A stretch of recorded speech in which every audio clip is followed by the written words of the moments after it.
Mari kita simak bagian pertama. Perjalanan hidup Nabi Yusuf.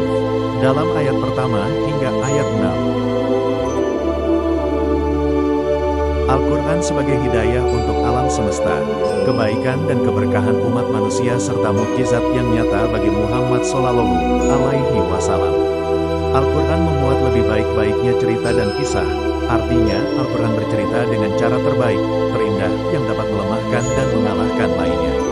Kisah Yusuf termasuk cerita terbaik sebab memuat berbagai petuah dan hukum, mulai dari kepercayaan, tauhid, fiqh, sejarah, politik, kehidupan sosial, hal yang bermanfaat untuk agama, dunia, serta menyebutkan adanya nabi, orang saleh, malaikat, jin, manusia, syaitan, binatang, tumbuhan, orang, alim, bodoh, dan lain sebagainya.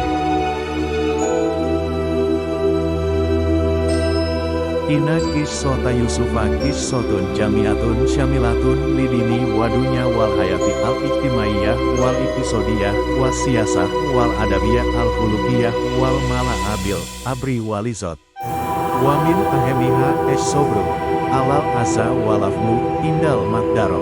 Sesungguhnya kisah Yusuf adalah kisah yang lengkap memuat berbagai hal yang bersifat agama dan dunia, kehidupan sosial, ekonomi, politik, adab bersosial dan penuh dengan petuah. Dan petuah terpenting adalah sabar atas sebuah rasa sakit dari orang lain dan memaafkan di saat mampu membalas. Allah Subhanahu wa Ta'ala memerintah Muhammad untuk menceritakan kisah Nabi Yusuf alaihi salam kepada umatnya. Dalam ceritanya, next, dikisahkan, pada usia 12 tahun tepatnya bersamaan dengan malam Lailatul Qadar yang jatuh pada malam Jumat, Yusuf bermimpi. Muhammad bin Ahmad al-Shirbini dalam karyanya Tafsir Al-Siraj Al-Munir menyampaikan pendapat lain dari para ulama tentang umur Yusuf di saat menerima mimpi tersebut, wakilah sabha, astrota wakilah sabu sinina. Disampaikan, umur Yusuf semasa menerima mimpi adalah 17 tahun dan ulama lain mengatakan 7 tahun, waruwiya, anna ru'ya Yusuf kanat Lailatul Qadar Lailata Jum'ah. Diriwayatkan bahwa mimpi yang diterima Yusuf jatuh pada malam Lailatul Qadar yang jatuh pada malam Jumat, Al-Bahru Al-Muhit. Setelah terbangun dari tidur, Yusuf mengadu kepada Yakub ayahnya, bahwa ia bermimpi melihat 11 bintang, matahari dan rembulan. Semuanya bersujud sebagai bentuk penghormatan kepada Yusuf. Imam Al-Tabari dalam tafsir Al-Tabari menyampaikan pendapat sebagian ulama tentang arti 11 bintang, matahari, dan bulan dengan makna 11 saudara, ayah dan ibu Yusuf. Hal ini berdasarkan riwayat dari Qatadah, qala al-kawakibu ihwatuhu wasi syamsu wal qomaru abawahu. Qatadah berkata, bintang-bintang tersebut ialah saudar-saudar Yusuf. Matahari dan bulan adalah kedua orang tuanya. Lain halnya dengan riwayat Qatadah, Ibnu Abbas meriwayatkannya dengan arti 11 saudara-saudara Yusuf, ayah dan saudara perempuan dari ibu Yusuf.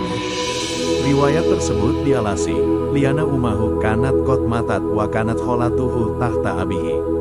Karena sesungguhnya ibu Yusuf telah meninggal dan saudara perempuan dari ibunya ada pada penjagaan ayahnya. Abu Hayyan Al-Andalusi dalam karyanya Al-Bahru Al-Muhit memahami arti sujud yang dimaksud ialah sujud penghormatan.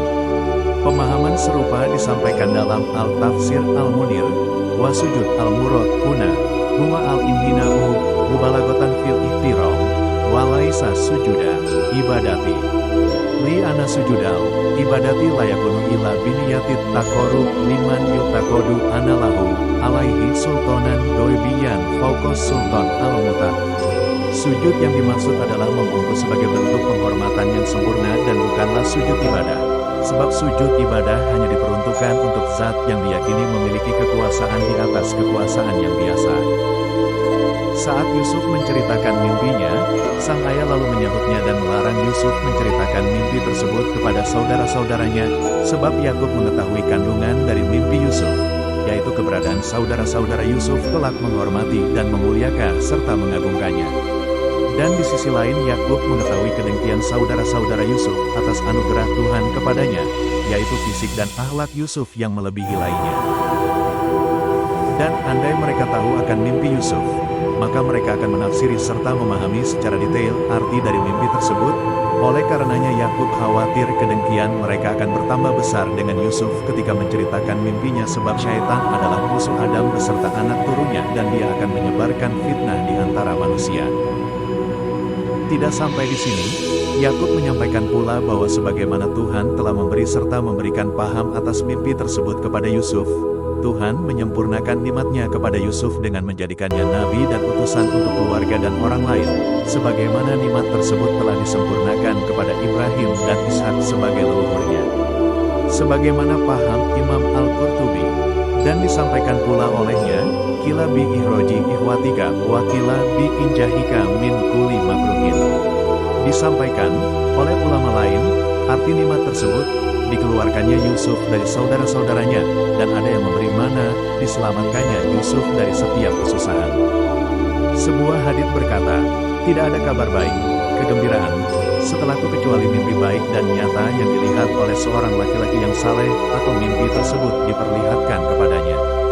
Diriwayatkan dari Auf bin Malik dari Rasul Shallallahu Alaihi Wasallam, beliau bersabda, mimpi ada 3 macam. Pertama, merupakan ancaman dari syaitan agar anak Adam bersedih. Kedua, merupakan sesuatu yang dipikirkan, diperhatikan, dalam keadaan sadar. Ketiga, merupakan bagian dari 46 bagian dari kenabian. Mimpi yang baik dari Allah. Ketika salah satu dari kalian bermimpi hal yang disenangi, maka janganlah menceritakannya kecuali kepada orang yang kalian senangi, dan di saat bermimpi sesuatu yang tidak disukai maka meminta perlindungan kepada Allah. Meludah 3 kali dan tidak menceritakannya kepada seseorang, maka mimpi buruk tersebut tidak akan membahayakannya. Hari Al-Bukhari. Dianjurkan menyembunyikan nikmat di depan seseorang yang khawatir akan menghasutnya. Dalam sebuah hadis yang diriwayatkan oleh Umar disampaikan, Istainu ala injahil hawaji bil kitmani fainakula sinimatin mahsudun. Tolonglah keberhasilan dengan menyembunyikannya, sebab di setiap kenikmatan pasti ada kehasudan. Demikian kajian surah Yusuf ayat 1-6, semoga bermanfaat.